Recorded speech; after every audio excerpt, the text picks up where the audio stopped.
वाञ्छा कल्पतरुभ्यश्च कृपा सिन्धुभ्य एव च पतितानां पावनेभ्यो वैष्णवेभ्यो नमो नमः। अनंत कोटि वैष्णव वृंद की जय, वैष्णव ठाकुर की जय।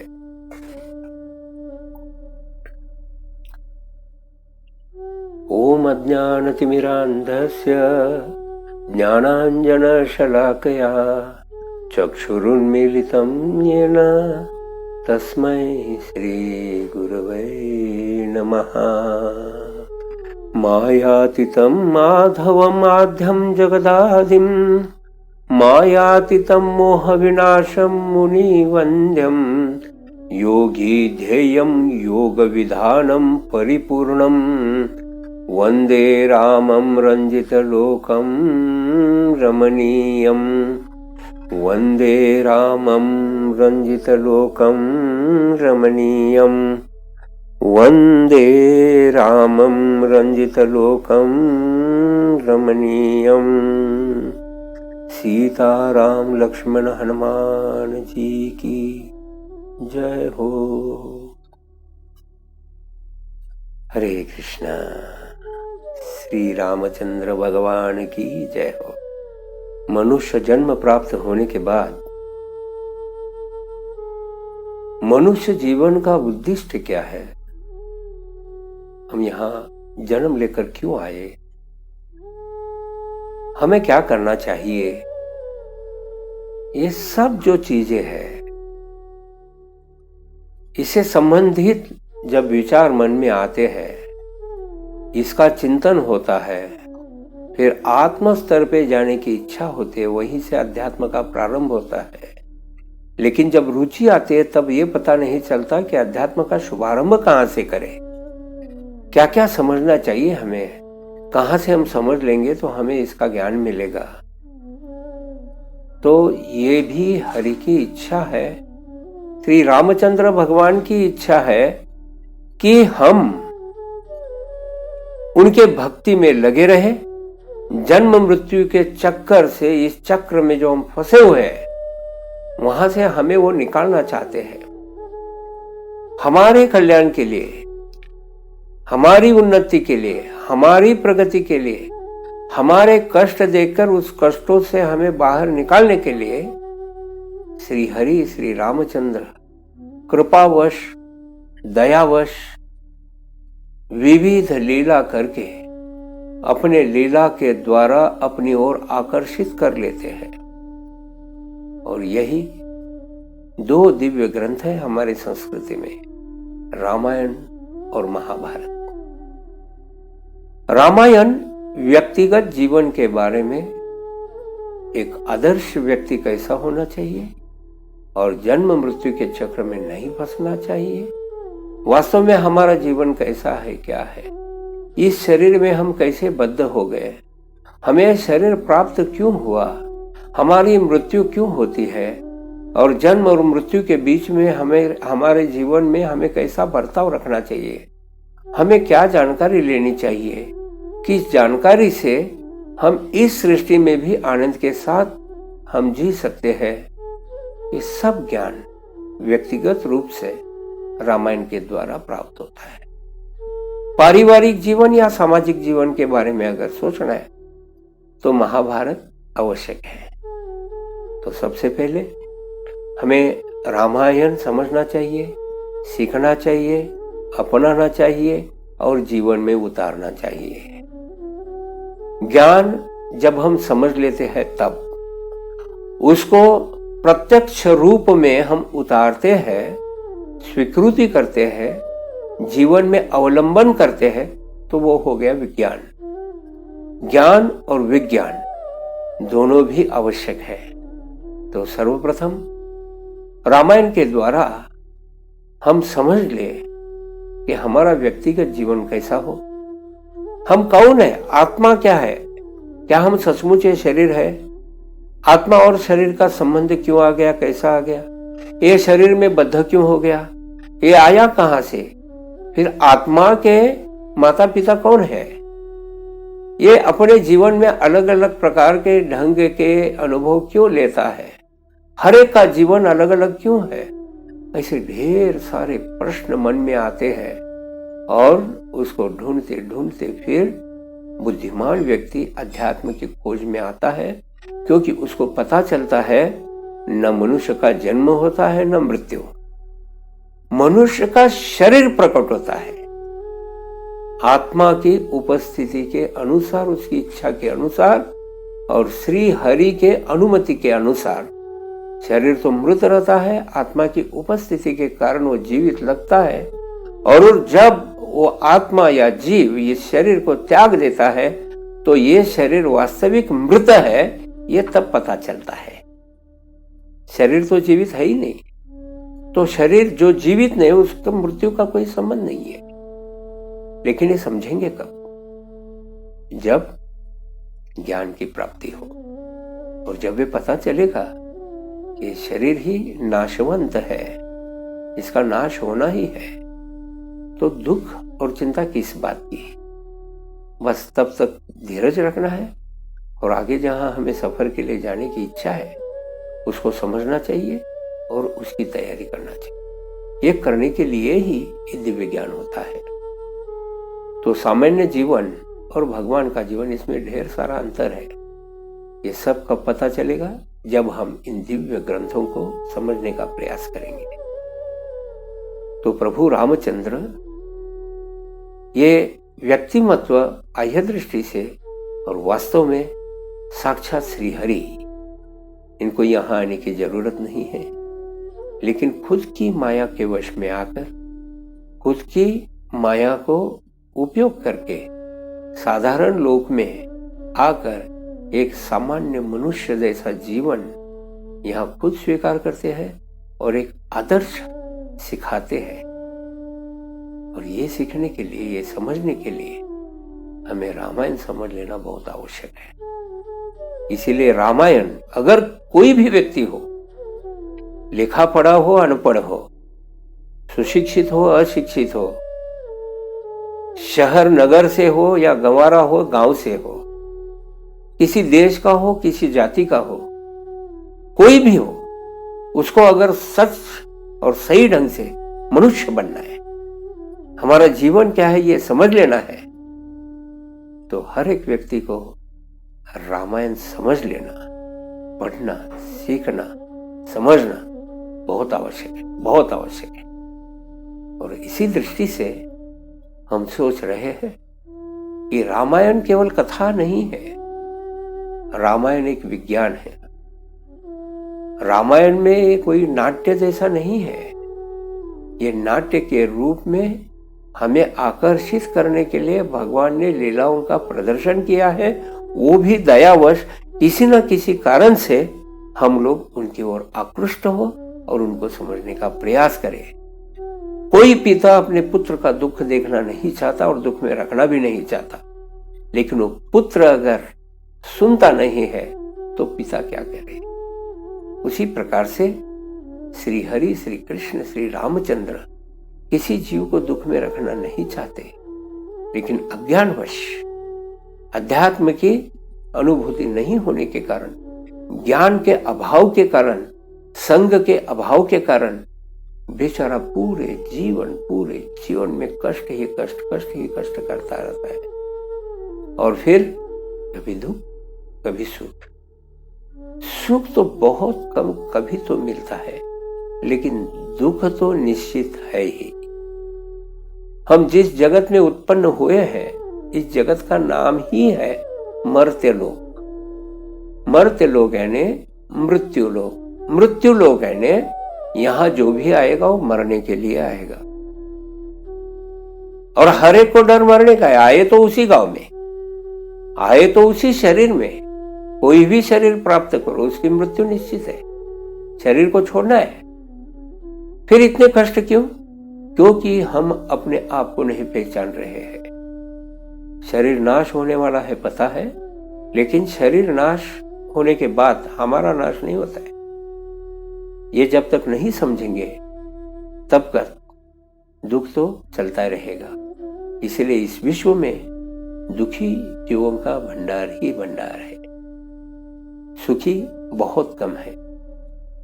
बहुत महत्वपूर्ण है कि अपना खुद का परिचय, बाद में खुद का जीवन, बाद में खुद की अनुभूति, बाद में खुद का साक्षात्कार और बाद में इस अनुभवों का अन्य लोगों को प्रचार करना, समझाना, बताना, ताकि उनका जीवन भी सफल हो, मंगलमय हो। यही जीवन का उद्देश्य है। और ये समझने के लिए रामायण को समझना बहुत आवश्यक है। वैसे रामायण इस सृष्टि में, इस धरा पर वाल्मीकि ऋषि जी के द्वारा आ गया और उन्हीं की कृपा से ये रामायण हमें उपलब्ध हुआ। आगे चलकर हिंदी में गोस्वामी तुलसीदास जी ने यही रामायण लिखा और उसके द्वारा उन्होंने जो रचना की है वो हिंदी जगत के लिए बहुत बहुत आवश्यक है, बहुत ही सुंदर है, प्रेरणादायी है। क्यों? गोस्वामी तुलसीदास स्वयं राम के भक्त है। भक्त के हृदय से जो निकलता है वो श्री रामचंद्र जी के प्रेरणा के बिना नहीं निकलता, इसलिए महत्वपूर्ण है। लेकिन फिर भी ब्रह्मा जी को यह ज्ञान कब आया? वास्तव में वाल्मीकि मुनि को जो ज्ञान मिला वो प्रथम मार्गदर्शन तो नारद मुनि, अन्य ऋषिगण और बाद में ब्रह्मा जी के द्वारा। स्वयं ब्रह्मा जी ने ये रामायण प्रभु रामचंद्र का अवतार होने से पहले वाल्मीकि ऋषि को बताया था और वाल्मीकि ऋषि जी ने इसकी रचना करनी थी जब पहले इनको बताया गया था, लेकिन उनके हाथ से नहीं हुआ। उनके जीवन में कुछ ऐसी घटनाएं हो गई, उसके द्वारा काव्य की रचना हो गई, लेकिन उसमें पंछियों का जीवन था, प्रभु रामचंद्र का नहीं था। क्रौंच पक्षी की एक जोड़ी नदी में स्नान कर रहे थे, कोई शिकारी ने तीर चलाया, जोड़ी में एक मर गया और दूसरा वहां दुख अनुभव कर रहा है। दोनों का आक्रोश देखकर वाल्मीकि मुनि को गुस्सा आया। उन्होंने उस पारधी को, शिकारी को शाप दिया। तुरंत आगे चले आए और सोचने लगे, अरे रे मैंने ये क्या किया, इसका भाग्य कहाँ कैसे लिखा है पता नहीं, लेकिन क्रोधवश मैंने उसको शाप भी दे दिया, ये अच्छा नहीं किया। और फिर उसको ही याद करते गुनगुनाते आए और गुनगुनाते गुनगुनाते उसका काव्य बन गया और आने के बाद अपने शिष्यों को भी वही काव्य सुनाने लगे। तो अभी काव्य रचना प्रारंभ हो गई, लेकिन वो पंछियों की हो गई। और उसके बाद ब्रह्मा जी स्वयं आ गए उनके आश्रम में, उनको आश्वस्त किया और ब्रह्मा जी ने फिर उपदेश किया, याद दिलाई, फिर रामायण सुनाया। तो उस समय उनकी वो स्थिति थी। ये जो घटना, इसके बारे में हम आगे चलकर भी चर्चा करेंगे, वो प्रसंग जब आएगा। तो यहां देख सकते हैं कि रामलीला साधारण लीला है नहीं। तो सृष्टि के रचयिता ब्रह्मा जी हमारे सबके पिता के पिता के पिता के पिता के अंत में जहां जाएंगे वो परम पिता है। उनके पिता तो श्री हरि है, विष्णु है। लेकिन इस सृष्टि में, संपूर्ण सृष्टि में ब्रह्मा जी ने ये सृष्टि की रचना की है और उन्हीं के द्वारा ये सब प्रजा वगैरह प्रारंभ हो गई है। तो ये ब्रह्मा जी अपने स्थान पे थे, अपने लोक में, और मेरू पर्वत के शिखर पर, चोटी पर एक विशाल ऐसी जगह है जो पूर्ण स्वर्ण युक्त है। वहां अगर रोशनी भी आती है तो स्वर्णमयी आती है, मोतियों से पूरा भरा पड़ा है, अत्यंत सुंदर, अत्यंत रमणीय। ऐसा ब्रह्मा जी का जो स्थान है, सभागृह, सभा स्थान, वो 100 योजन दूरांतर वाला है। यानी इसकी लंबाई चौड़ाई आप देख सकते हैं, 100 योजन यानी 1 योजन यानी 8 मील, 8 मील या फिर 12 किलोमीटर होता है। वे 12 किलोमीटर के आज के मेजरमेंट से, नाप से देखेंगे तो 100 योजन गुना 12 यानी 1200 किलोमीटर ये ब्रह्मा जी का सभागृह है। तो एक बार ऐसे हुआ, नारद मुनि हर जगह भ्रमण करते हैं, उनका काम है रिपोर्टर। ऊपर से नीचे, नीचे से ऊपर, और उनके लिए हर जगह दरवाजे खुले हैं। वो कहाँ भी प्रकट होते हैं। किसी भी लोक में पहुंचने की उनकी क्षमता है, उनकी योग्यता भी है, और एक किसी भी लोगों में घूमते ही रहते। त्रिलोक में घूमना तो उनके लिए बहुत आसान है। जब कलयुग का प्रारंभ हो गया तो नारद मुनि को चिंता हो गई, अरे रे, कलयुग में लोगों की उम्र कम रहेगी, शक्ति कम रहेगी, बुद्धि कम रहेगी, ये लोग क्या करेंगे? तो इनके प्रति कुछ काम करना आवश्यक है। साधु लोगों को अपनी चिंता कभी नहीं होती। साधु लोगों को अपने जीवन के बारे में सुख दुख का कुछ लेन देन नहीं रहता है। वो तो श्री हरि की सेवा में, श्री हरि के ध्यान में लगे रहते हैं, और ऐसे लगे रहे। इनको चिंता होती है अन्य जीवों की कि इतने ढेर सारे जीव अगणित ये जन्म लेते हैं और फिर बिना सोचे समझे, बिना भक्ति के, बिना प्रभु को जाने अपना जीवन व्यर्थ ही व्यर्थ गवाते हैं और मृत्यु को प्राप्त होते हैं। कलयुग में तो जो जीव रहेंगे वो पतित ही रहेंगे, तो इनका कल्याण कैसे होगा, इनका भला कैसे होगा? ये सोचकर नारद मुनि ब्रह्मा जी से मिलने निकले। तो नारद मुनि ब्रह्मा जी के पुत्र हैं और नारद मुनि अपने पिताजी से मिलने चले गए हैं। जब नारद मुनि इस दिव्य सभा स्थान पर पहुंचे तब उन्होंने देखा बहुत सारे विश्व के बड़े बड़े ऋषि मुनि ब्रह्मा जी के दर्शन के लिए आए हैं, और वहां वार्तालाप चालू है, और वहां सत्संग शुरू है, एक दूसरे को मार्गदर्शन शुरू है। तो ये चले गए, इन्होंने प्रणाम किया। जैसे नारद मुनि ने प्रणाम किया, ब्रह्मा जी ने आशीर्वाद भी दिया, स्तुति भी की, और सब लोग देखने लगे।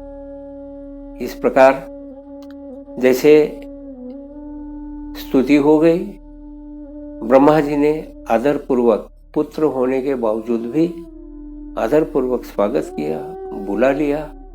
फिर नारद मुनि नजदीक आए, उन्होंने दंडवत प्रणाम किया और पूरा सम्मान पिताजी का करके सामने खड़े हो गए। फिर एक दूसरे का कुशल चर्चा हो गई, दोनों ने अपना अपना बताया। फिर ब्रह्मा जी ने पूछा, क्या समाचार है, क्या संदेश लेकर आए हो, क्या चाहते हो? तो नारद मुनि जी ने बताया, मैं आज विशेष संदेश लेकर ही आया हूं। अभी कलयुग के दिन है, प्रारंभ हो रहा है। कलयुग में जो जीव फंसे हुए हैं, फंसने वाले हैं, उनका कल्याण कैसे होगा? वो तो पतित है, स्वधर्म का त्याग करके भक्ति से दूर, भक्ति से वंचित है, अपने आप को खुद को जानते नहीं है, अध्यात्म में इनकी रुचि है ही नहीं। न कोई जाति, न कोई इच्छा, न कोई धर्म, न कोई ज्ञान, न कोई सत्संग। कितने अभागी जीव है ये, कितना बुरा वातावरण है, कितना खराब वातावरण है। बच्चे आपस में एक दूसरे का कर्तव्य नहीं करते। लोगों में सर्वश्रेष्ठ ब्राह्मण, उसके बाद क्षत्रिय, ये अपने धर्म का पालन नहीं कर रहे हैं। वास्तव में शास्त्र का ज्ञान लेना, वो ज्ञान देना, दान लेना, दान देना, और सभी जीवों का उद्धार या कल्याण हेतु इन लोगों को एक ज्ञान समझाना और उनको पढ़ाना, ये तो ब्राह्मण का मुख्य कार्य है। फिर राजा इत्यादि जो भी हो, उन सबको भी धर्मशास्त्र के अनुसार मार्गदर्शन करना, ये भी महत्वपूर्ण है। परंतु दुर्भाग्यवश, दुर्भाग्य से आज ब्राह्मण की दृष्टि से नहीं जीता है, अपना जीवन यापन नहीं करता है। ज्ञान भी प्राप्त करना है तो भावना होती कि इससे हम इतना कमाएंगे, यानी व्यापार वृत्ति आ गई, भेद वृत्ति आ गई, फिर अहंकार आ गया। और ये सब करके ब्राह्मण की जो शुद्धता है, ब्राह्मण की जो पवित्रता है, ब्राह्मण की जो योग्यता है, जो स्थान है, वो स्थान से ये हिल रहे हैं, वो अपना कर्तव्य नहीं कर रहे। अगर सीखना भी है तो प्रारंभ से ही भावना होती है कि मैं कितने दिन में कितना सीखने के बाद मुझे कितना धन मिलेगा, और धन प्राप्ति उद्देश्य रखकर ये ज्ञान लेंगे। भगवत प्राप्ति प्रमुख नहीं रहेगा, धन प्राप्ति ही मुख्य उद्देश्य रहेगा। अगर ऐसा है तो फिर प्रजा को ज्ञान कैसे मिलेगा, प्रजा का कल्याण कैसे होगा? इस प्रकार से यहां देख रहे हैं नारद मुनि कि अभी ऐसे अगर ब्राह्मण ही रहेंगे, ब्राह्मण अगर नशापान करेंगे, ब्राह्मण धर्म का पालन नहीं करेंगे, तो क्षत्रिय क्या आदर्श लेंगे? तो क्षत्रिय भी ऐसे ही रहेंगे। क्षत्रिय प्रजा पालन की जिम्मेदारी को उसी प्यार से नहीं देखेंगे। प्रजा हमारी ही संतान है, हमारी ही प्रजा है, इस दृष्टि से राज्य नहीं चलाएंगे। कलयुग में जो राज्य चलाएंगे उसमें वो सोचेंगे कि प्रजा से हम इनकम आय कैसे बढ़ाए, तो प्रजा को ही तकलीफ देंगे। प्रजा के रक्षक होते हुए भी प्रजा को ही तकलीफ देंगे, प्रजा को आनंदित रखने के कोई प्रयास नहीं होंगे। इस प्रकार से प्रजा को दूर रखते हुए प्रजा को लूटने का काम तो जरूर करेंगे। और प्रजा ही तो क्या, प्रजा भी वही है। अगर राजा ही ऐसे रहे, प्रजा क्या आदर्श ले सकती है? प्रजा में एक दूसरे के प्रति प्रेम भाव नहीं, घर में एक दूसरे के प्रति प्रेम भाव नहीं, बुजुर्गों के प्रति सम्मान नहीं, हर एक के प्रति ईर्ष्या है। तो अगर बुजुर्गों के प्रति सम्मान नहीं है तो प्रेम कहां से है? या प्रेम तो है ही नहीं। इस प्रकार से ये अपने स्वधर्म को भूल जाएंगे और वरिष्ठ जनों की इज्जत नहीं करेंगे, जिन्होंने हमें ये सृष्टि दिखाई, जिनके द्वारा हम यहां उत्पन्न हो गए, उनकी सेवा तो दूर, उनका कुछ नहीं करेंगे, उनके लिए बोझ बनेंगे। ये पीड़ा देने वाले लोग रहेंगे। और इस प्रकार से कलयुग का प्रभाव होने से आगे चलकर वैसे भी जो है वो क्षत्रिय के साथ मिलजुल कर या अपने में वही काम करेगा कि जो उसको शोभा नहीं देता। किसी का आदर नहीं करेंगे, किसी को सम्मान नहीं देंगे, वृत्ति अच्छी नहीं रहेगी, बुद्धि भी अच्छी नहीं रहेगी। तो अगर ये तीनों वर्ग जो है, ये तीनों वर्ग पतित हो गए तो फिर क्या चलेगा? फिर शूद्र लोग ज्ञान प्राप्त करेंगे, अपने आप को ब्राह्मण कहलाएंगे और उनको जितना समझ में आता है उसके ऊपर भाष्य करेंगे। तो ये सही मार्गदर्शन होगा या नहीं होगा पता नहीं है, ये बहुत महत्वपूर्ण है। तो फिर ये शूद्र जो है, ये शूद्र थोड़ा बहुत ज्ञान लेकर अपने आप को ब्राह्मण के रूप में प्रस्तुत करेंगे। अभी जिसको इसका रहस्य ही मालूम नहीं है, वो अगर इस प्रकार करेंगे तो फिर प्रजा कैसी होगी? प्रजा भी भ्रमित ही रहेगी।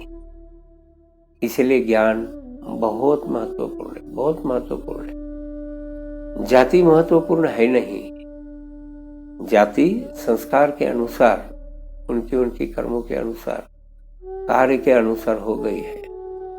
वो इकट्ठा आ सकते, कुछ कर सकते हैं, लेकिन यहां ऐसा नहीं है। यहां शूद्र पंडित बन जाएंगे।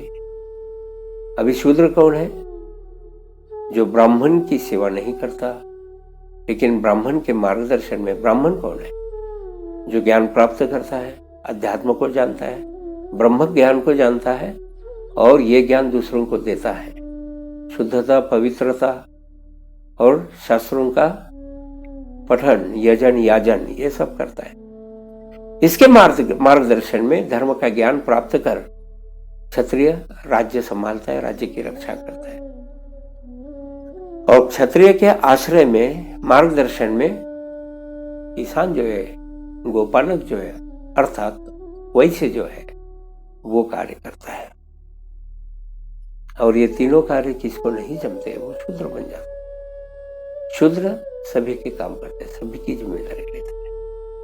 लेकिन कलयुग में ये सब बिगड़ जाएगा, और जैसे बिगड़ेगा तो कोई भी वर्ग आनंद में नहीं रह सकता, कोई भी वर्ग। और जैसे जैसे पतन होता है, स्त्रियां स्वैराचीन होगी, स्वैराचारी होगी, किसी को नहीं मानेंगे, किसी की बात नहीं मानेंगे, माता पिता का सम्मान नहीं करेंगे, सास ससुर को इज्जत नहीं देंगे, पति को भी बोल नहीं सकते। तो इस प्रकार से पतन शुरू हो जाता है।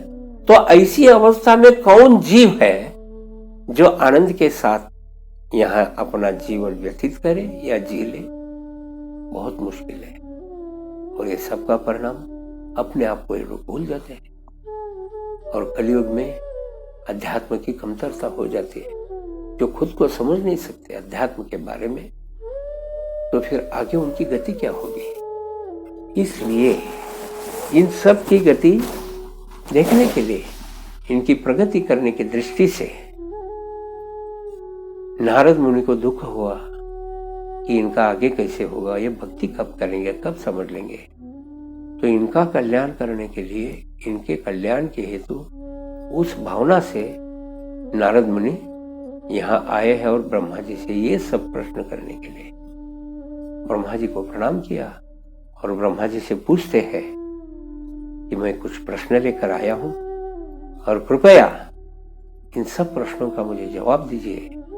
अगर इसमें कुछ रहस्य से भी रहस्य है, जो बताना आपके लिए अगर कोई उसमें बाधा भी हो, तो भी मैं निवेदन करता हूं, कलियुग के इन सब जीवों का कल्याण करने के लिए आप संकोच किए बिना मुझ पर दयावश ये सब रहस्य भी मुझे बताइए, मुझे समझाइए। क्योंकि कलियुग में जीव बहुत कष्ट में रहेंगे, और जिसके द्वारा अगर उनका कल्याण होता है तो कृपा करके मुझे वो ज्ञान दीजिए, उपदेश कीजिए।